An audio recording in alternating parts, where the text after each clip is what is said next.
Ay, ay, ay. Hey everybody, Alex here, and welcome to another video. An All-American pickup video for sometime in June.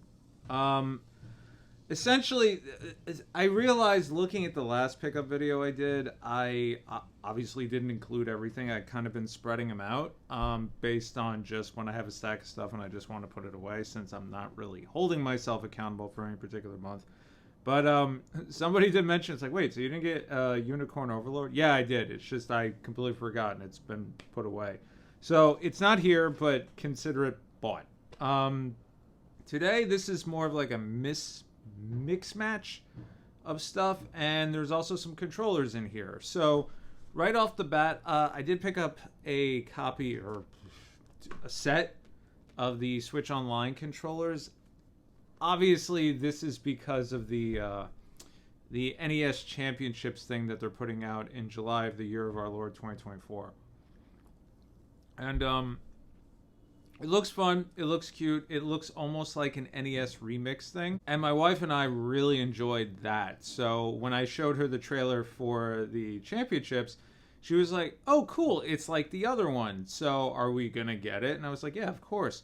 So I thought it would be kind of cute to get the matching controllers to go with it. And they truthfully weren't really that expensive. But what I didn't know, and I found this out the hard way, I thought it's only a matter of time before they make an SNES one, and I actually wanted to get an SNES one anyway to pair with my analog dock, since there's unscrupulous means to use the FPGA to play Super Nintendo on it as well, and I already have a decent Bluetooth Genesis style controller.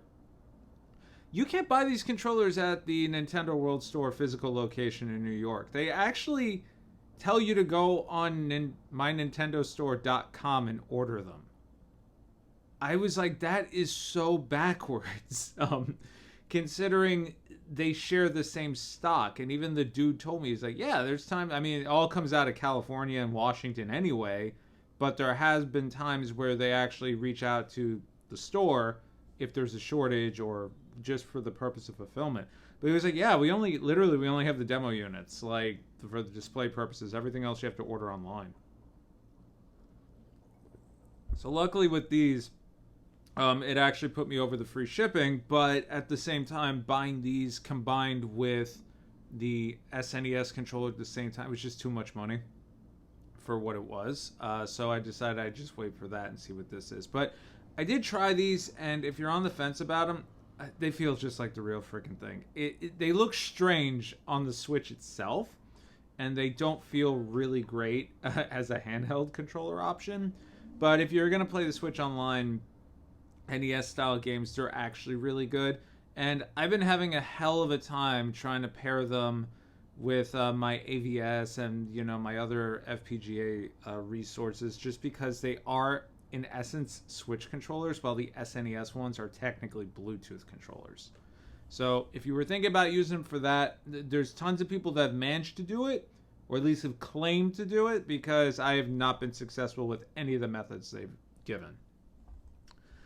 And as luck would have it, the way these things operate, I know as of this recording, Xbox and Microsoft are basically a bunch of pieces of shit. But I will say, over the years, they've really nailed the controller format. I still prefer the DualSense. The PS5 controller, to me, is probably their best controller. But when it comes to a pick-up-and-play solution for PC gaming, hands down, you gotta go with the Xbox One style controller. It just pairs automatically. And for a while, I actually had a decent collection of Xbox One style controllers. I had the Sea of Thieves one, I had the Gears of War one, I had the Cyberpunk one, I had the Starfield one. There was another one I had too. I had like the chrome purple one on the 360. I had the Gears one on the 360. And I've truthfully, I sold them all during that wacky time in 2020, because people were paying out the wazoo for them, and I consolidated down to the controllers I actually genuinely enjoyed. So I ended up sticking with the Xbox 20th anniversary one, which it's a little less celebratory these days, if you know what I mean, but it gets the job done. But since I do have for lack of a better word, a gaming laptop at this point, and I tend to play PC games more so outside in the dining area as opposed to here, since I work here and I try to separate it for my own mental health, to be honest. Laptop's actually right there. And my recent discovery of Vampire Saviors through the Steam Family shit, that is a terrible game. Do not play it. Don't even watch it, because before you know it, you've wasted 5 hours of your life, and you can't get it back. I decided I needed another Xbox One controller, so Best Buy does this thing where I am a total tech member, so on occasion you get a discount, and honestly, it's nothing great. It's like $5 randomly. And I was going back and forth between the pink swirl, because to me it looked kind of cool, the fire swirl, which apparently isn't out yet, and then this weird blue-gray thing that they also had. But then I saw this, the Stellar Shift one, and yeah, it's purple and blue, so two of the colors I actually wanted, and it does change color in the light, which is really cool. It has rubberized grips here on the back and on the inside. Feels really good in the hand. This was open box for $50. Came with the box and everything. I have it off to the side only because it has my address plastered on it because some fucking genius decided to ship it as is. And guess what? Motherfucker shipped it with the batteries still in it, which is technically a no-no. So, yeah, but brand new. Has not even been touched. Like, the only thing I noticed that could potentially show that it was used is a little bit of the plastic scuffing in there and the fact that the batteries were in the damn thing. But that could have been the person at the Best Buy popping them in just to make sure it worked when it was returned. Now, unlike some of these other pickup videos that we've been doing as of late, we actually have retro stuff this time, believe it or not. It's not from a gaming convention. So I'm going to go through those, and then we'll go through some other random stuff, and then we'll get the hell out of here. So right off the bat, I have actually decided to part ways with my Game Boy and Game Boy Color versions of Dragon Quest 1, 2, and 3. Primarily because at the Midwest Gaming Classic, I got a Super Famicom box complete version of 1 and 2. And truthfully, my rule, in case you don't know, my rule is if I own it in one format, it doesn't matter how I play it otherwise. It could be digital, it could be unscrupulous means and sorcery. I don't care because I legitimately own it. The version I decide to play is purely my own preference. With the recent passing of Akira Toriyama, I thought it was more fitting to go with stuff that had his art, to be completely honest with you. And so I decided, you know what, this has this weird fucking USCG shit on it. So sold that off, and then the third game I'm actually working out a trade for. But in the process of that, that does have Akira Toriyama artwork, but I was able to get a box complete copy of Dragon Quest 3 on the Super Famicom for $20. Can't argue. And I have actually played a fan translation of this version, and I know we're eventually getting this HD 2D remake remaster thing. But Dragon Quest 3 is such a weird game. I enjoyed it all the way up until the end. That last dungeon is the biggest pain in the ass I have ever done. It is so hard and so unforgiving, and unfortunately I think it's a testament to the time and the age of the game. Literally my party is not what the game wanted me to have, I think, so it was very, very challenging, but it's a really good game overall. I can't wait for the HD 2D whatchamathingy, because I do intend to replay it. But I played it on the originally on my Super Nintendo via a FPGA cart and played brilliantly. The English translation was actually really good. It was very literal though, because your characters in the game are essentially avatars. You know, they're basically, you like, I will be the hero, and I will be the knight, and I will be the priestess, and that's it. So the fact that the translation had no personality and the characters ultimately had no personality, you know, the whole you're playing a role thing in role-playing games, it was kind of bland in that regard, but the overall story as part of the Erdrick trilogy is excellent. Now, this is technically a limited run re-release. This is Tailgater. It's a platforming game. Basically, as you play as an alligator from Natsume. And they had done reprints of a bunch of these at one point. They did like The Amazing Penguin, I think, which was a puzzle game, and they did Spanky's Quest, which I don't know why. Spanky's Quest is like a very weird vertical platformer, I would say. I think it was on the Super Nintendo and the Game Boy. They did the Game Boy versions, but Tailgater is actually pretty interesting and fun. And I'd actually forgotten about this for a long time until Sick Cooper put up a gameplay video of him just randomly playing it. And I was like, dude, why did I pass on this? I already have like Revenge of the Gator and everything else, so only made sense to do that. But I actually picked that up through an eBay auction. It was like, I think 35 or something along those lines. And now the next retro game is a PS1 long box game, and that is of Nova Storm. Alright, so I was looking for this game at the Midwest Gaming Classic, could not find it for the damnedest, and this has been on my wish list for a very, very long time. And at one point, East Starland did have it, and I immediately bought it because I had a notification.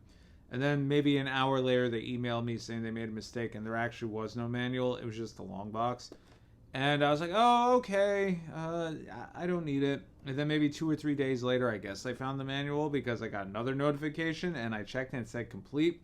And I was like, awesome. So I went, I bought it again, got another email saying, hey, we didn't realize there's supposed to be 2 discs in here, and there's only 1.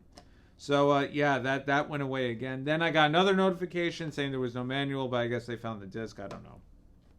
But this game really isn't that expensive. It's just that I didn't want to pay what it was listed for. And I ultimately, the condition on this is horrendous, first off. But the seller on eBay, as I've said before, if you watch something long enough, eventually they give you an offer.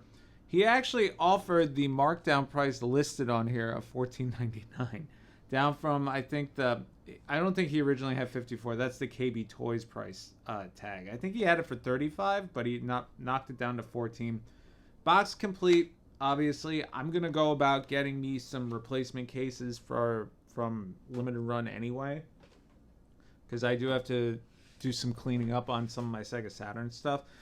Now, Nova Storm is a Psygnosis game. It was also on the 3DO, and it is kind of like an on-rails shoot-'em-up, like a Star Fox sort of thing. But the difference therein is the backgrounds are all FMV. But that weird digitized FMV. Not like your Sewer Shark. It's more like 3D, as it were. And at the time, it was considered to be that, and I think Total Eclipse is the other one. It was considered to be like cutting edge, like ahead of its time, blah, blah, blah, blah. Pick your buzzword. It's not, I wouldn't say it's like you have to play it, because but if you're into rail shooters like your Panzer Dragoons and stuff like that, you should definitely check this one out, even if it's through unscrupulous means.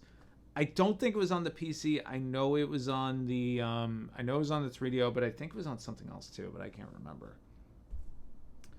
Now, a birdie told me that the Xbox 360 is now considered retro.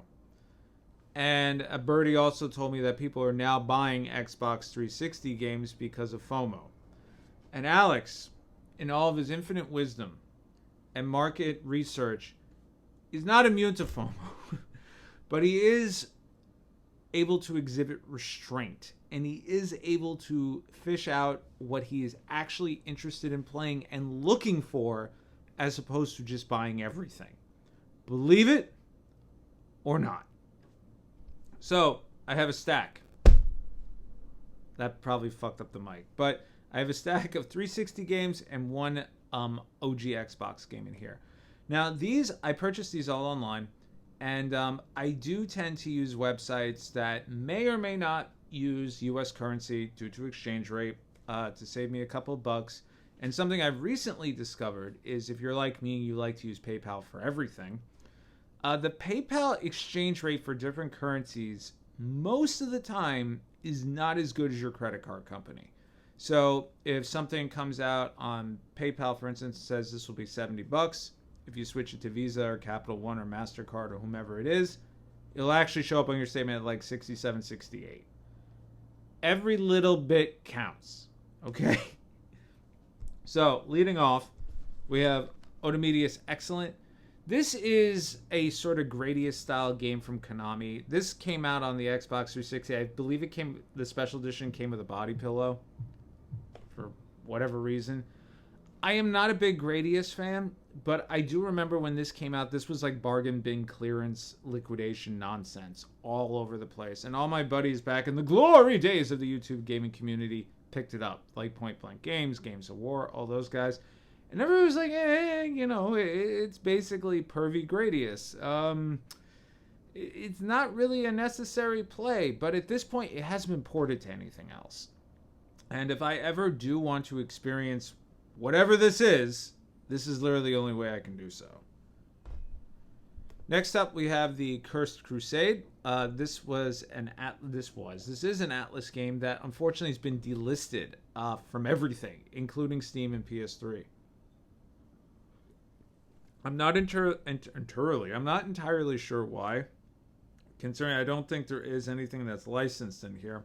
But this is basically, I guess you could say, a Crusade, medieval style God of War style of game. And when it came out, a lot of people compared it to like, oh, it's another God of War style game, kind of like they did with Dante's Inferno, which is actually a really damn good game. I really enjoyed it. And a lot of people shit on it just for saying like, oh, it's a God of War. It's like, well, what the fuck do you expect? Have you ever actually tried to read that goddamn the goddamn Nine Rings of Hell?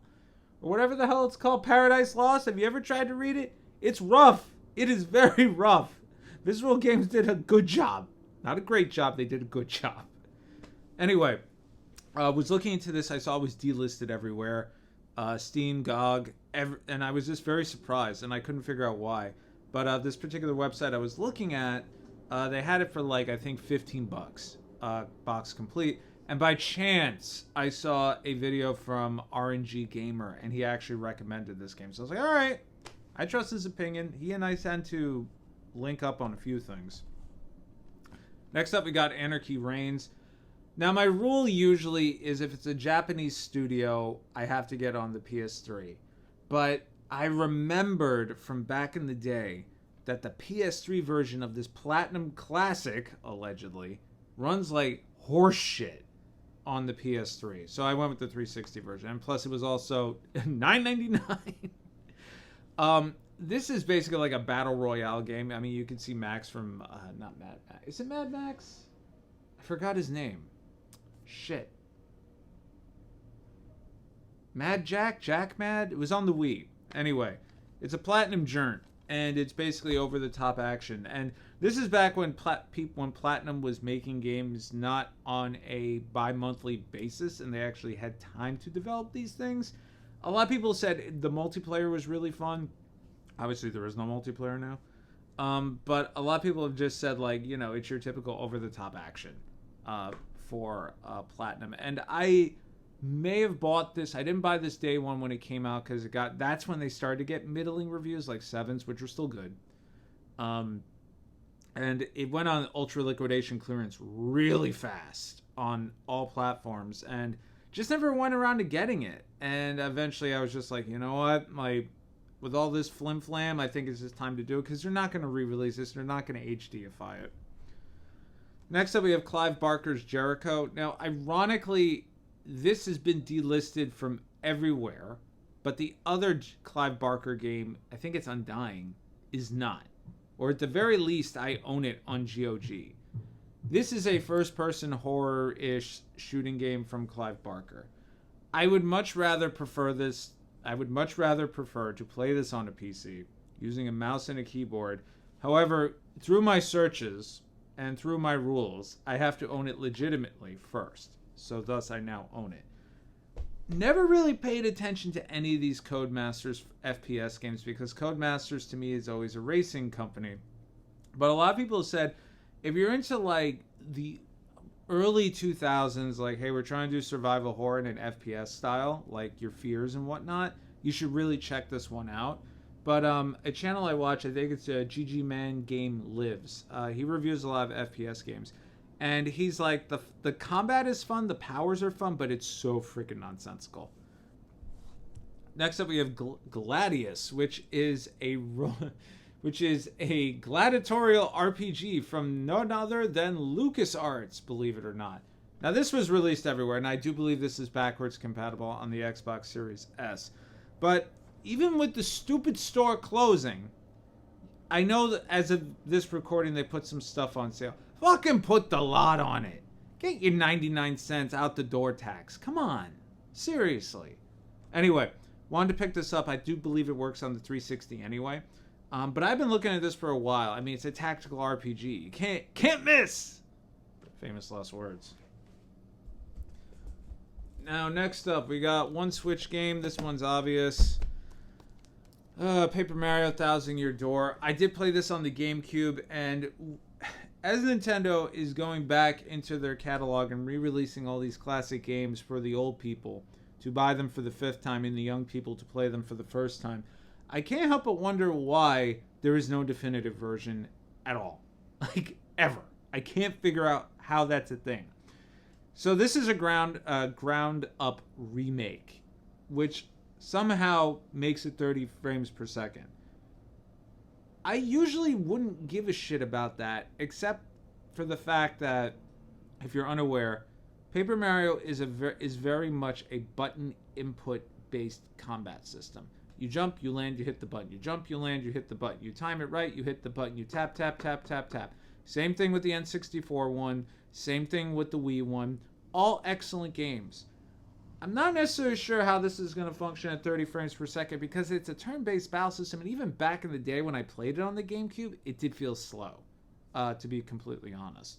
However, there have been some quality of life changes here. There's fast travel now, which, oh my god, you have no idea how much backtracking is in this damn game. But it's so good. I was more excited to purchase this so my wife could play it. She really does not like turn-based RPGs at all, and I've said this 1,000 different times. But when there's input-based stuff like your Mario RPGs, your Mario Superstar Saga, stuff like that, she can tolerate it a little bit. So I've sung praises about this. I think they've made some changes to the script, but it's either this or I set her up on the Wii U through unscrupulous means so she can play the GameCube version. Next up, we have the Sexy Brutal, the Full House Edition. This also came from a recommendation video from RNG Gamer. And it is a time travel puzzle game where ultimately you have to figure out a murder in this sort of like crazy murder house, like a la Eyes Wide Shut with all the masks and stuff like that. It sounded really interesting, and it was put out by Tequila Works, which I've actually really enjoyed a lot of Tequila Works games. And it's kind of weird because a lot of the games I enjoyed, I didn't even realize they made. And then when he brought this one up, I looked up some gameplay. I was like, I kind of... And I was like, oh, it's Tequila Works. Yeah, maybe I'll pick that up. It wasn't that expensive either. It was under $20. The Good Life. I did not back this Kickstarter. I did not buy this unlimited run. I bought this after the fact. This is from White Owls, the same guys who did Deadly Premonition. And this game got similar reviews to the original Deadly Premonition. AKA, I don't know what the fuck this is. Essentially, in this game, it's a little bit more visually lighthearted than Deadly Premonition, but I do understand it gets a little dark. You play I guess you could say, in-debt photojournalist who now goes around the town solving people's problems, much like Deadly Premonition, but there's also some foul play afoot, and you have to uncover it. But it's also a life simulator, which kinda is what Deadly Premonition does. Because you could literally just drive around all day and do absolutely nothing and just take part in people's lives with the side quests and not do anything and ultimately get nowhere. And apparently that's a lot of what's in this game, and it turned a lot of people off, and a lot of people say it's actually really grindy, and it didn't live up to expectations, which that's a video topic I want to do, where I feel like games at this point are just, they'll never meet anybody's expectations, or at least the majority of them. And that's a very loaded topic, obviously, which is why I haven't done it yet. But maybe eventually.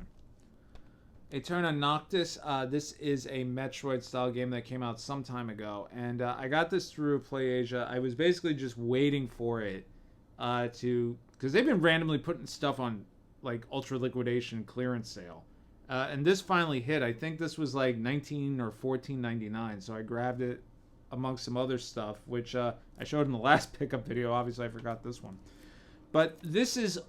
Besides being a Metroidvania, this is also one of like those precision platformers, and a lot of people, including Cannot Be Tamed, they said it's actually really freaking difficult to the point where they actually put in a casual mode, which basically just removes a bunch of spikes so that you can foreseeably make it through the game. And truthfully, I'm gonna check it out the original way first, but I have a feeling just because I sell myself short on this. Anytime I hear roguelike, if there's an option to turn it off, I turn it the fuck off. If it's a precision platformer, I tend to have more patience. But at this point, at my age, and given the amount of games, I just want to play them. I want to finish them. I want to enjoy them. I think I've also gotten to the point where if I just don't like it, I just don't finish it. I cut it. Like, you know, it's like when something's gangrenous, just cut it off. Like, pretty much. Shino Ruby. This took forever and a week to come out. This is a bullet hell shmup from Red Art Games, and I think this is from Last Boss? Yeah, Last Boss. I want to say this was in Steam Early Access for a while. I originally wanted to get this on the Switch, because lately I do enjoy getting my shmups on the Switch. But watching gameplay and watching some footage from Switch Watch, from Jordan from Switch Watch, even I was like, okay, wait, there's way too much stuff on the screen. There's no way in hell the Switch can handle this. So I decided to go with the PS5 version. Obviously, it's still seeing I haven't played it yet.